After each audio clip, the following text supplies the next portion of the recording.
اب آج کا میرا موضوع ہے شہادت علی رضی اللہ تعالیٰ عنہ۔ اصل میں حضرت علی رضی اللہ تعالیٰ عنہ کی شہادت بھی اسی الفتنۃ الکبریٰ کا تسلسل ہے۔ وہ جو عبداللہ ابن سبا کا پیدا کردہ عظیم ترین فتنہ تھا، اسی کا ایک نتیجہ حضرت علی کی شہادت بھی ہے، لیکن وہ بات ذرا تفصیل سے سمجھنی ہوگی، اور اس کے لیے میں ممنون احسان ہوں۔ حال ہی میں ایک کتاب چھپی ہے، ڈاکٹر سید رضوان علی ندوی، وہ محقق ہیں تاریخ کے، انہوں نے بڑی تاریخی تحقیق کے بعد جو باتیں بیان کی ہیں وہ میں آپ کے سامنے رکھ رہا ہوں۔ عرب میں جنوب مغرب کی کونے میں، جہاں یہ یمن بھی آباد ہے، اس کے اوپر نجران ہے، اسی علاقے میں یمامہ کا علاقہ کہلاتا ہے۔ یہاں ایک قبیلہ آباد تھا، بنو تمیم۔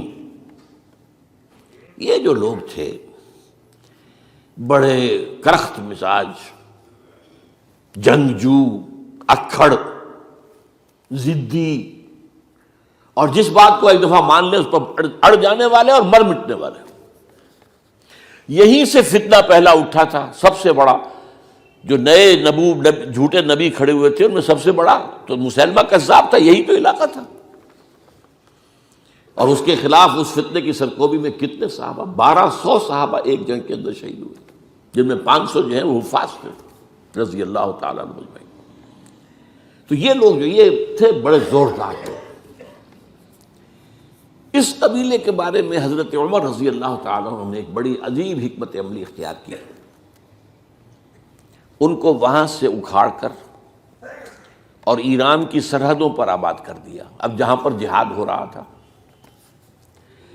تاکہ ان کے اندر جو یہ جنگجوئی ہے یہ اب اس مقصد کے لیے استعمال ہو، اب وہ دارالاسلام کی توسیع کے مقصد کے لیے استعمال ہو، اور وہ ہوئی۔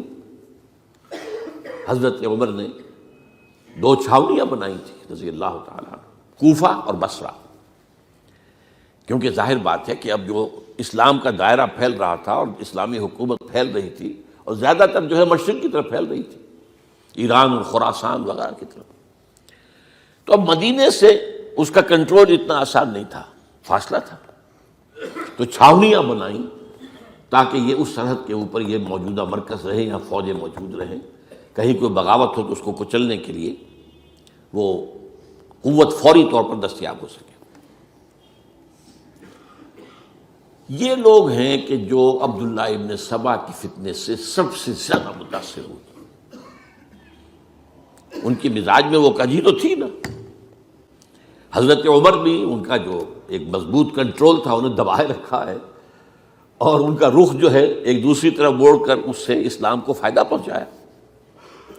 لیکن اس کے بعد جب فتنہ جو آیا یہ عبداللہ ابن سبا، تو سب سے بڑھ کر یہی لوگ اس کے ماننے والے، اور انہی میں سے وہ لوگ تھے جنہوں نے جانیں بھی دے دی ہیں، جنہیں حضرت علی نے زندہ جلایا ہے، اس لیے کہ وہ کہتے تھے کہ علی خدا ہے۔ اے علی تم خدا ہو، تم ہمیں آگ میں جلا رہے ہو، یہ تو تم ہمارا امتحان لے رہے ہو۔ وَلَنَبْلُوَنَّكُمْ بِشَيْءٍ مِّنَ الْخَوْفِ وَالْجُوعِ وَنَقْصٍ مِّنَ الْأَمْوَالِ وَالْأَنفُسِ وَالثَّمَرَاتِ۔ اب وہ اس آیت کو اپنے اوپر منطبق کر رہے ہیں۔ تو یہ جو کرخت لوگ تھے، انہوں نے در حقیقت جو ہے عبداللہ ابن سبا کے کردار میں سب سے بڑا رول پلے کیا، اور انہی کے ہاتھوں حضرت عثمان شہید ہوئے رضی اللہ تعالیٰ۔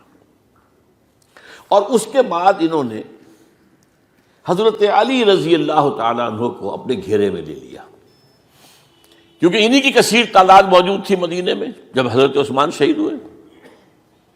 اس کے بعد اب ظاہر بات ہے کہ کوئی نہ کوئی تو خلیفہ ہونا چاہیے تھا۔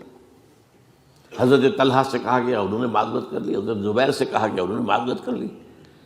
اب ظاہر بات ہے کہ حضرت علی آخر امت کو چھوڑا تو نہیں جا سکتا تھا بغیر امام کے، انہوں نے قبول کر لی، اگرچہ حضرت حسن روکتے رہے کہ ابا جان یہ ان لوگوں کی بیعت جو ہے آپ قبول نہ کیجیے۔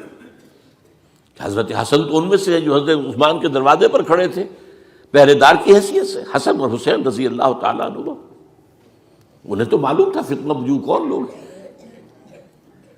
اس کے بعد حضرت علی رضی اللہ تعالیٰ عنہ نے اسی حکمت سے، جس حکمت کے تحت حضرت عمر نے یہ چھاونیاں آباد کی تھی، دارالخلافہ بھی مدینے سے کوفہ منتقل کر دیا، تاکہ پورے عالم اسلام کو کنٹرول کیا جا سکے اس مرکز کے ساتھ۔ اس کا نتیجہ یہ نکلا کہ اب گویا کہ حضرت علی کے گرد ان لوگوں کا گھیراؤ مکمل، کوفے میں یہی تو آباد تھے، کوفی یہی تو تھے، حضرت عمر نے انہیں لا کے یہاں آباد کیا تھا۔ جب حضرت علی نے کوفے کو اپنا دارالخلافہ قرار دیا تو گویا کہ ان کا پھر عمل دخل بہت بڑھ گیا۔ ایک طریقے سے یوں کہا جا سکتا ہے کہ انہوں نے اب حضرت علی رضی اللہ تعالیٰ عنہ کو اپنے محاصرے میں لے لیا۔ چنانچہ جنگ جمل کے موقع پر یہ ہوا ہے کہ صلح ہو گئی تھی، حضرت عائشہ رضی اللہ تعالیٰ عنہ کے جو نمائندے تھے اور ادھر سے حضرت علی، صلح ہو گئی تھی، طے ہو گیا تھا کہ ہاں قاتلین عثمان کو جو ہے اس کو سزا دی جائے گی، قصاص لیا جائے گا حضرت عثمان کی قتل کا۔ لیکن ان لوگوں نے 10,000 آدمی کھڑے ہو گئے کوفے کے اندر، ہم سب قاتل ہیں عثمان کے، لو قصاص ان سے اگر لے سکتے ہو، جس کے نتیجے میں اور انہوں نے جنگ شروع کر دی۔ اور جب جنگ شروع ہو جائے تو پھر اس کے بعد تو کوئی نہیں دیکھ سکتا کیوں شروع ہوئی، کیسے شروع ہوئی، کس نے شروع کی۔ اب تو یا مارو یا مرو، دو ہی باتیں ہوتی۔ 10,000 مسلمان ایک رات میں شہید ہوئے جنگ جمل میں۔ اب اس کے بعد حضرت علی رضی اللہ تعالیٰ عنہ کی خلافت جو ہے حضرت امیر معاویہ نے ماننے سے انکار کر دیا۔ جب تک قاتلین عثمان کو سزا نہیں دیتے ہم بیعت نہیں کریں گے۔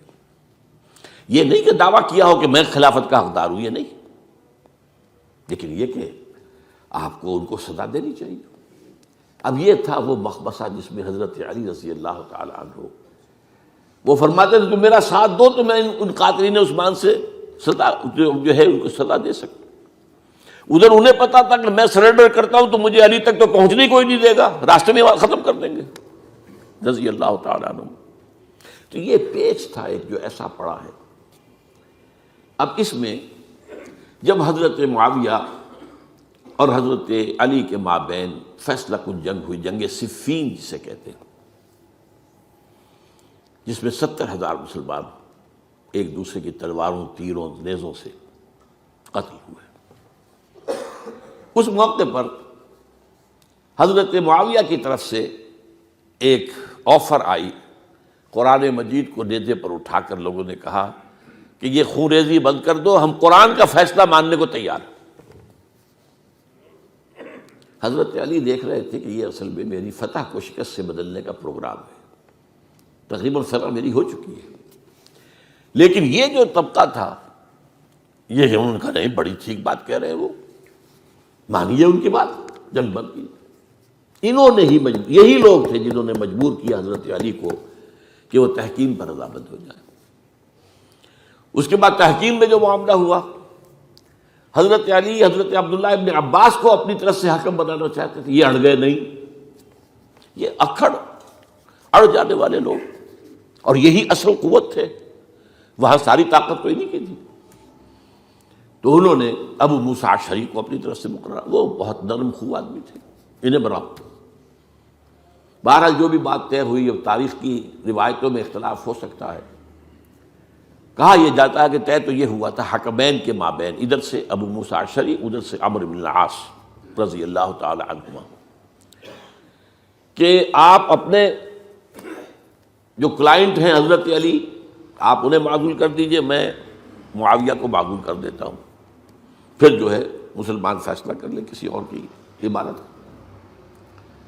انہوں نے کھڑے ہو کے کہہ دیا میں علی کو معزول کرتا ہوں، اور عمرو بن العاص نے کہا کہ میں معاویہ کو قائم کرتا ہوں۔ اب یہ ہے روایت، واللہ عالم اس میں کتنا سچ ہے کتنا جھوٹ ہے، میں کوئی مورخ نہیں ہوں، میں کوئی تاریخ کا محقق نہیں ہوں۔ اس کے بعد جو ہے اب یہ لوگ انہوں نے کہا کہ مانیے تحکیم کو، اور جب انہوں نے حضرت علی نے اس تحکیم کے فیصلے کو ماننے سے انکار کیا تو باغی ہو گئے،